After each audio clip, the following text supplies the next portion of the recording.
Assalamualaikum warahmatullahi wabarakatuh.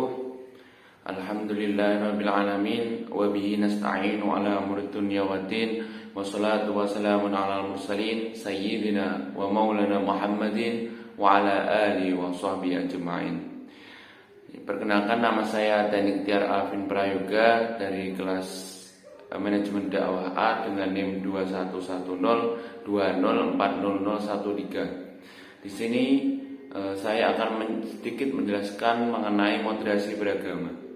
Nah, apa sih moderasi beragama itu? Moderasi beragama merupakan kebajikan yang mendorong terciptanya harmoni sosial dan keseimbangan dalam kehidupan secara personal, keluarga, masyarakat, terutama antar umat beragama.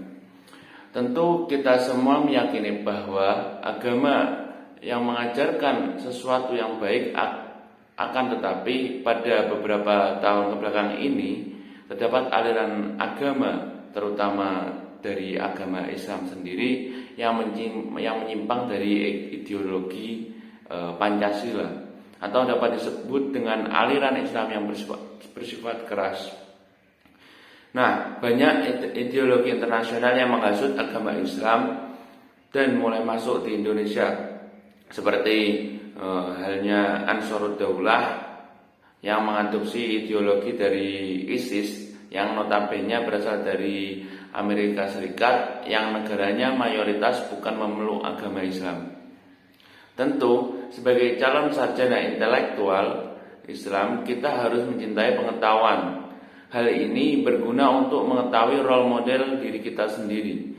Dengan mencintai ilmu pengetahuan, tentu kita akan paham mana Islam yang moderat, mana Islam yang ekstremisme. Nah, berbicara mengenai ekstremisme, tentu beda dengan fanatisme. Hal ini dikarenakan setiap orang yang beragama tentu akan fanatik terhadap apa yang dianutnya. Dengan itu, tentu orang tersebut akan meyakini bahwa apa yang dianutnya menurutnya adalah yang benar, tapi tidak mengusik keberadaan dan dengan ajaran lain dan dapat menerimanya. Sedangkan ekstremisme cenderung menganggap bahwa apa yang diyakininya bersifat mutlak, tidak dapat diganggu gugat, dan hanya ingin yang diyakininya saja yang ada. Tentu hal ini dapat menggerogoti umat Islam yang ada di Indonesia, terutama di kalangan para pemuda, karena mereka cenderung hanya menerima apa yang ada di internet maupun sosial media, tidak menelaah, menelisir, ataupun mengcross-check lagi apakah yang dianutnya atau yang ditangkap merupakan sesuatu yang bersifat moderat atau rahmatan lil alamin bahasanya. Hal tersebut bisa terjadi karena kurangnya mencintai ilmu pengetahuan di kalangan generasi milenial. Hal ini mengapa? Karena banyak generasi milenial sekarang lebih cenderung ke sosial media daripada membaca buku-buku Islami.